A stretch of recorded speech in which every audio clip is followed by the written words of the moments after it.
Hey, salut tout le monde, c'est Joël Nico et on se retrouve aujourd'hui pour une nouvelle vidéo qui va être très rapide, très simple et très courte, enfin j'ai déjà dit, pour expliquer comment dresser votre oiseau. Alors, votre oiseau à bec crochu, je précise, parce que je ne connais pas du tout un bec pointu. Donc, alors, bec crochu, c'est ça, c'est des perruches, c'est des perroquets, c'est tout. Je passe un format un peu plus, voilà. Donc, alors, déjà, vous allez donc apprivoiser votre oiseau, c'est-à-dire vous allez lui laisser le temps de, comment dire, d'évoluer dans votre maison, de s'habituer à vous. Ça va prendre un mois, donc vous ne brutalisez pas, vous n'essayez jamais de l'attraper, c'est important, jamais. Donc vraiment, vous le laissez évoluer. S'il veut venir vers vous, vous ne bougez pas, vous le parlez gentiment, vous ne le créez jamais dessus. Si vous voulez établir des règles, c'est dans ce premier mois qu'il faut agir.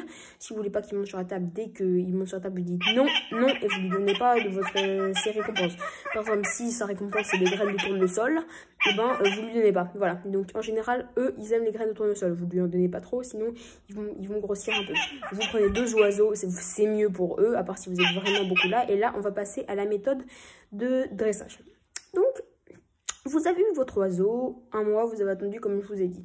Vous avez 2 possibilités sur vous. Si c'est un oiseau un peu plus grand comme celui-là, Kakariki, donc soit Perruche, Alexandre, ou un truc comme ça.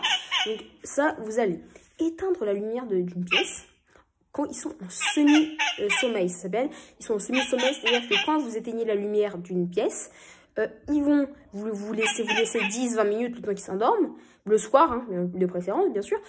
Une fois qu'ils sont endormis, vous allez leur mettre votre main sous la patte comme ça et ils vont monter. Enfin, s'il n'est pas apprivoisé, lui il est apprivoisé, donc voilà. Mais s'il n'est pas apprivoisé, il ne va pas monter. Donc voilà. S'il n'est pas apprivoisé, il ne va vraiment pas monter. Mais si vous vraiment, c'est le soir et vous lui proposez juste votre, votre doigt, il va monter forcément. Et s'il ne voit pas que c'est vous, il va rester. Vous pouvez lui mettre des petites friandises, des petites graines de tournesol, ce qu'il aime, le fruit qu'il aime, la graine qu'il aime le plus, enfin voilà. Des trucs comme ça. Et voilà. Donc ça, c'est la première méthode. Ça, vous répétez ça une fois que ça marche. 1 semaine, 2 semaines. Mieux 1 semaine, je pense. En une semaine, vous pouvez le dresser. Alors, vous pouvez pas le prendre dehors. Lui, j'ai mis beaucoup de temps. Après, je vais vous montrer que effectivement ma technique marche parce que je pourrais le prendre dehors, hein, sans qu'il s'envole, bien sûr. Alors, deuxième technique. Vous allez mettre le sol. Donc, je vais vous montrer. Je vais, je vais vous expliquer. Ça, c'est mieux. Donc, vous allez prendre votre pied. Vous allez mettre une graine près de votre pied. Ok?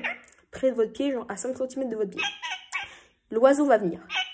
S'il ne vient pas, 1 mètre. Ensuite, vous mettez des graines tous les 20 cm. Il va venir et au bout d'un moment, il va venir sur votre chaussure. Il va attendre que vous en redonniez. Vous allez le faire, mais toutes les 1 minute. Vous allez dire son prénom, comme ça il va le reconnaître. C'est pas plus mal. Regardez. Pouki. Il tourne la tête, vous avez vu. Il fait ça quand je l'appelle. Donc c'est comme ça que vous allez le savoir. S'il fait ta, enfin il chante pendant que vous l'appelez, ça va assez bien. Et au bout d'un moment, vous allez voir, vous allez l'apprivoiser. Une fois que vous pouvez le prendre dans votre main, c'est pas tout, parce que vous pouvez pas le prendre dans la rue. C'est encore trop tôt. Vous allez l'habituer. Si vous avez un espace extérieur comme un jardin, vous allez sortir avec lui pour l'habituer. Là, il est parti, je vais le chercher tout à l'heure pour sortir. Vous allez l'habituer à sortir dans le jardin, donc des très courtes séquences. Une fois que vous l'avez bien habitué à marcher dans la maison, il faut déjà l'habituer au moins 1 mois. Vraiment, si vous voulez vraiment en être sûr, 1 mois, vraiment. Donc voilà. Une fois que vous l'avez un peu habitué à rester dans le jardin pendant au moins 1 mois encore, vous pouvez le prendre dans la rue. Dans la rue, il va avoir peur au début. Il va se blottir contre vous et au bout d'un moment, vous allez voir que qu'il réagit mieux. Donc là, je m'en vais le chercher pour... en général, c'est un peu compliqué de le reprendre quand il veut plus. Mais après, vous allez pouvoir le faire longtemps. Mais là, vu que je bougeais pas, il est parti. C'est des oiseaux qui ont besoin qu'on marche un peu. C'est qu'il y a un peu d'action. Donc, je vais le chercher. Vous voyez? Regardez. Bon. Voilà, donc. Voilà. Donc là. Et oh. Il est excité parce que à l'heure où je tourne cette vidéo, il est un peu tard, il n'a pas eu à manger. Donc comme je vous ai dit tout à l'heure, il faut que ils soient 2, c'est mieux pour eux, mâle, femelle en général c'est bien. Vous n'aurez pas des œufs si vous leur mettez pas de nid. Donc voilà, j'ai réussi à l'attraper. Donc maintenant, je vais ouvrir et je vais vous montrer que c'est pas des bêtises. Attendez. Voilà. J'ouvre. Ne leur mettez surtout pas de chaînette. C'est atroce pour les oiseaux. Ils peuvent s'arracher une patte et n'essayez pas de leur enlever la bague s'ils en ont. Voilà. Donc vous voyez que c'est pas des bêtises. Vous avez bien... voilà. Donc, vous voyez, il n'y a pas de trucage.